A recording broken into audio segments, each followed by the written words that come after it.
Senhor esteja convosco. Ele está no meio de nós. Proclamação do Evangelho de Jesus Cristo segundo Marcos. Glória a vós, Senhor. Marcos 5, 21 a 43. Naquele tempo, Jesus atravessou de novo numa barca para a outra margem. Uma numerosa multidão se reuniu junto dele e Jesus ficou na praia. Aproximou-se então um dos chefes da sinagoga, chamado Jairo. Quando viu Jesus, caiu aos seus pés e pediu com insistência: "Minha filhinha está nas últimas, vem e põe as mãos sobre ela, para que ela sare e viva." Jesus, então, o acompanhou. Uma numerosa multidão o seguia e o comprimia. Ora, achava-se ali uma mulher que há 12 anos estava com uma hemorragia. Tinha sofrido nas mãos de muitos médicos, gastou tudo o que possuía. E em vez de melhorar, piorava cada vez mais. Tendo ouvido falar de Jesus, aproximou-se dele por trás, no meio da multidão, e tocou a sua roupa. Ela pensava: se eu ao menos tocar na roupa dele, ficarei curada. A hemorragia parou imediatamente e a mulher sentiu dentro de si que estava curada da doença. Jesus logo percebeu que uma força tinha saído dele e, voltando-se no meio da multidão, perguntou: "Quem tocou a minha roupa?" Os discípulos disseram: "Estás vendo a multidão que se comprime e ainda perguntas quem me tocou?" Ele, porém, olhava ao redor para ver quem havia feito aquilo. A mulher, cheia de medo e tremendo, percebendo o que havia acontecido, veio e caiu aos pés de Jesus e contou-lhe toda a verdade. Ele lhe disse: "Filha, a tua fé te curou. Vai em paz e fica curada dessa doença." Ele estava ainda falando quando chegaram alguns da casa do chefe da sinagoga e disseram a Jairo: "Tua filha morreu, por que ainda incomodar o mestre?" Jesus ouviu a notícia e disse ao chefe da sinagoga: "Não tenhas medo, basta ter fé." E não deixou que ninguém o acompanhasse, a não ser Pedro, Tiago e seu irmão João. Quando chegaram à casa do chefe da sinagoga, Jesus viu a confusão e como estavam chorando e gritando. Então ele entrou e disse: "Por que essa confusão e esse choro? A criança não morreu, mas está dormindo." Começaram então a caçoar dele. Mas ele mandou que todos saíssem, menos o pai e a mãe da menina, e os 3 discípulos que o acompanhavam. Depois entraram no quarto onde estava a criança. Jesus pegou na mão da menina e disse: "Talita cum", que quer dizer: "Menina, levanta-te." Ela levantou-se imediatamente e começou a andar, pois tinha 12 anos, e todos ficaram admirados. Ele recomendou com insistência que ninguém ficasse sabendo daquilo e mandou dar de comer à menina. Palavra da salvação. Glória a vós, Senhor. Pelas palavras do Santo Evangelho, sejam perdoados os nossos pecados. Amém. Louvor a vós, a Cristo. Então, meus queridos, amados irmãos e irmãs, com alegria que nós nos encontramos hoje já é o último domingo, não é, do mês, e estamos... essa liturgia de hoje, ela nos traz dois aspectos que podem ser refletidos aqui. Um é o aspecto teológico, que fala principalmente sobre a questão morte e vida. A liturgia abre essa oportunidade de falarmos um pouquinho sobre isso, porque as duas pessoas do Evangelho estão nessa situação, não é? E também um aspecto mais social e mais histórico. Então, no aspecto teológico, a questão da morte e vida, aliás, já foi introduzido esse assunto lá na liturgia da semana passada, não é? Quando falava daquela primeira leitura do livro de Jó. O livro de Jó já é uma referência a essa questão do sofrimento também, não é? Uma reflexão sobre Deus que está presente na vida do ser humano, apesar do sofrimento, que não vem de Deus, o sofrimento, tá? Aqui também a mesma coisa. Quanta aflição nos corações quando alguém parte, não é isso? É uma experiência que todos nós, ou a maioria, sim, já teve. Então, nós podemos imaginar quanta aflição no coração de Jairo, tá? No coração de Jairo. A sua filhinha, que estava nas últimas, e ele, aflito, corre e suplica a Jesus. Jesus vai até ela, impõe as mãos sobre ela, estende as mãos, pega na mão dela, né, para que fique curada e viva. Esse foi o pedido e o desejo de Jairo. Então, essa história, inclusive ela é confirmada na primeira leitura, não é? Mostra que Deus não fez a morte não vem de Deus, Deus é vida, tá? Então, de Deus vem a vida, a morte entra numa outra situação. Não agrada a Deus, segundo o autor do livro da sabedoria, a destruição da vida, a destruição do ser humano, não agrada a Deus. Então, ele é a existência perfeita. Então, por isso, Deus quer que a pessoa exista, que a pessoa viva, certo? Então, de acordo com o livro da sabedoria, como ouvimos na primeira leitura, foi por inveja que o diabo, então, ele introduz a morte no mundo.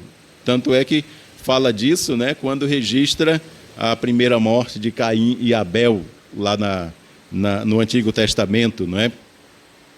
Então, quando a gente vai buscar também no Antigo Testamento essa história do mal e da morte e do diabo, não é? O diabo que faz a morte entrar no mundo, exatamente para que a perfeição da criação humana seja turbulenta, não é?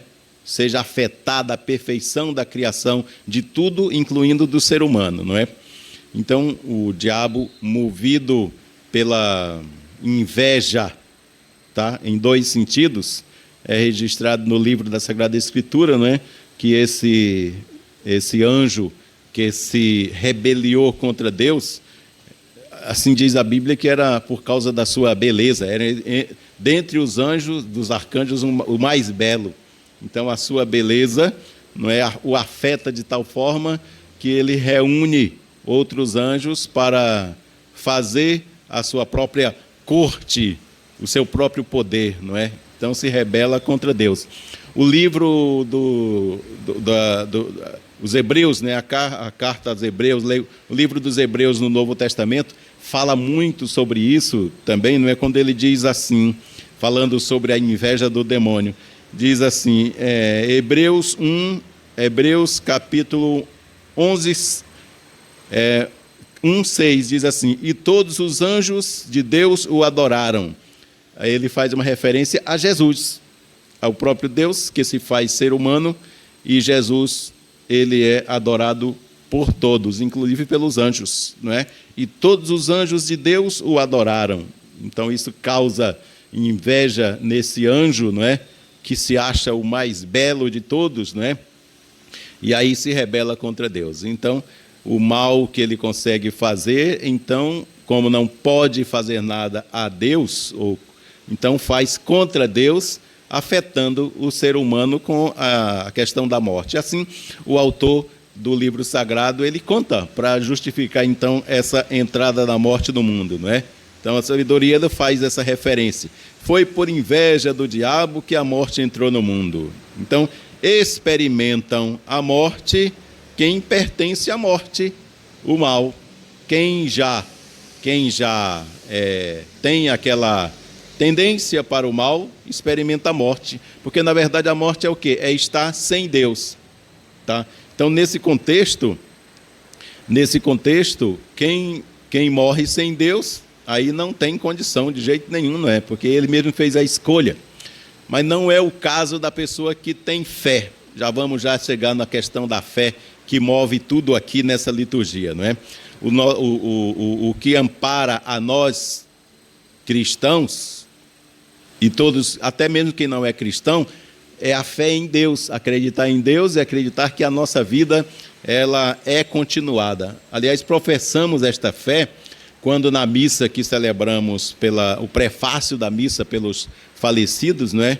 Diz perfeitamente assim: Senhor, para os que creem em vós, a vida não é tirada, mas é transformada. E desfeito nosso corpo mortal, nos é dado no céu um corpo imperecível. É o prefácio da missa dos falecidos. Então, esta é a fé do cristão, certo? É a fé do cristão. Quer dizer, mesmo que passe essa coisa humana, no sentido de matéria, né? A vida ela é continuada.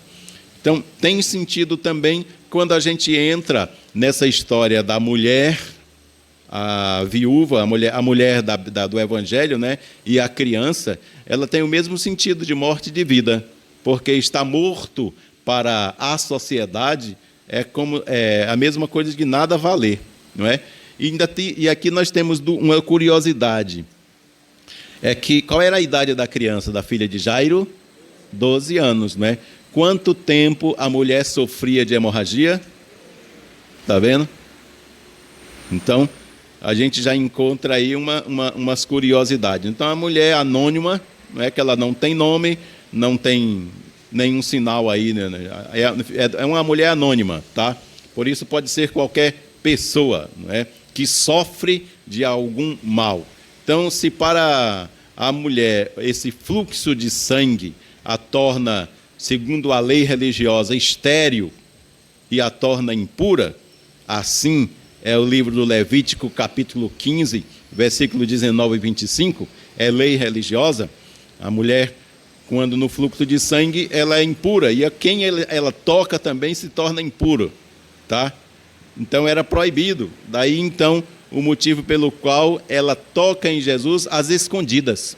Ela se agacha e toca só no manto de Jesus, porque se ela fizesse isso em público, não é? Ela estava descumprindo a lei, e aí corria o risco até de ser apedrejada, certo? Por isso é que ela faz às escondidas. Mas tem uma coisa muito interessante, é que ela é movida pela fé. Jairo também é movido pela fé, quando ele busca Jesus, não é? Então, no tempo de Jesus, era costume a mulher ela se casar bem cedo. Por quê? Casamento e constituir família é coisa sagrada, é bênção, é coisa de Deus. Então, quando a mulher está nessa situação contínua, ela é estéril, certo? A criança também, a menina também, lá com seus 12 anos, ela já estava no tempo de se preparar para casar, para ter que constituir família. Era comum na cultura daquele tempo, né? Mesmo que ela não fosse dada a casamento, mas ela já era prometida em casamento. Lembra da história de José e Maria? Maria prometida a José, certo? Então era prometida em casamento. Essa idade já era comum na Bíblia. Então, como não se tornar mulher, porque a morte interrompe aquela criança que está com 12 anos em ponto, já no tempo de se tornar mulher, nesse sentido, não é? Não se tornar mulher era como uma maldição, não poder contrair família, não ter filhos, que era uma coisa sagrada na época bíblica, não é? Era como ter, as duas estavam numa situação de desgraça, ou seja, desgraça sem a graça, certo? Então dá para a gente entender a aflição, principalmente do homem, não é? Não foi a mãe que correu para Jesus para pedir socorro para a filha de 12 anos, foi o homem, principalmente a sociedade que era cuja presença era mais masculina, para a família, e sobretudo para o pai, dar continuidade à família. Isso daí era o máximo de tudo, entendeu? Então era uma desgraça isso não acontecer, certo? Então é como a criança, aliás, essa menina, ela estava nessa situação. Era a mesma situação da mulher. Aí é o contexto social, dentro desse contexto. Então, como Deus, Jesus aparece então na vida dessas duas pessoas, da mulher e dessa menina, como aquele que vem restituir a vida. Ele vem restituir a vida. Curada aquela mulher, ela já podia receber a bênção, por exemplo, da família, e a criança também curada do sono, não é? Aí então ela poderia entrar então para dar continuidade à vida, constituir família. Então são essas duas coisas aí que atrapalham e como se a pessoa estivesse morta, certo? Então Jesus ele aparece aqui como aquele que vem socorrer. Então a mulher que toca nas vestes de Jesus, ela é movida pela fé, apesar da proibição. Ela sabe que, apesar da lei, ela sabe que tocar em Jesus vai lhe trazer a vida verdadeira. E o pai da menina também, ele o procura pela fé, certo? Ele vai buscar Jesus pela fé. A cura é consequência da fé. Não só da fé, como está no conceito de Hebreus 11:1, a fé é a antecipação do que se espera. É o conceito de fé da carta aos Hebreus, capítulo 11, versículo 1. O que é a fé? A fé já é uma antecipação daquilo que eu espero, aquilo que eu acredito. O conceito de fé dos Hebreus. Então, o homem já tinha aquela fé, Jairo já tinha aquela fé, mas ele demonstra também essa fé na prática. Quando? Quando ele se prostra. Não só ele, como também a mulher que está com hemorragia. O gesto de se prostrar aos pés de Jesus, tanto do chefe da sinagoga quanto da mulher, é a confissão de fé que Deus está ali e que Deus pode fazer alguma coisa por ele. Então, a cura da mulher e da menina manifesta o poder da vida, o poder da ressurreição, certo? Considerando isso, Jesus como Deus, o sinal da acolhida de Deus, da acolhida de Jesus dessa pessoa, é o tratamento que Jesus dá a ela, não é? É um tratamento de pai, afetuoso e carinhoso. O que ele diz para a mulher? Minha filha, trata a mulher como filha. Minha filha, a tua fé te salvou. Tá? E o carinho que ele trata com a menina de 12 anos, depois de curada, oferece-lhe comida, não é? Ordena que lhe tragam comida, certo? Oferecer comida também é uma prova de que ela está vivendo. Lembra que quando Jesus ressuscitado, uma das primeiras coisas que ele pede, né, depois de dialogar, tanto com os discípulos de Emaús, tanto com os outros discípulos, a primeira coisa que ele faz é o quê? Celebrar a ceia. Pede peixe, pede pão, assa o peixe na beira do mar, para os discípulos de Emaús, leva para a casa dele. Então, ao partir do pão, ele é reconhecido. Então, que verdadeiramente ele vive. Então, esse ato também de pedir para que lhe ofereça comida, significa que ela está viva. Quem está morta não come. Então, oferecer alimento é exatamente isso. E por fim, uma das coisas que Jesus pede e ordena à menina, quando ele a levanta pela mão, é que ela fique, se ele pediu para levantar, é para ela ficar de pé. É um gesto muito importante na Bíblia, tá? Maria está em pé ao pé da cruz. Em outros momentos também, o gesto de estar em pé, certo? E esse gesto de estar em pé significa ressuscitado, não é? Ressuscitado está em pé. Então, a mensagem dessa leitura é que nós estejamos, mostra que está vivo, nós estejamos também vivos, seja qual for a dificuldade que estamos passando no momento, nós temos que estar em pé, com coragem, com força e, acima de tudo, com fé. A fé é que move a pessoa, certo? Então, a grande mensagem dessa liturgia de hoje era para que nós também estejamos de pé. Deus, Jesus, está sempre lá, de braços estendidos e nos chamando também de filhos. Filho, filha, a tua fé te salvou. Vamos ficar em pé e caminhar juntos. Vamos pedir a Deus, então, esta graça. Louvado seja nosso Jesus Cristo.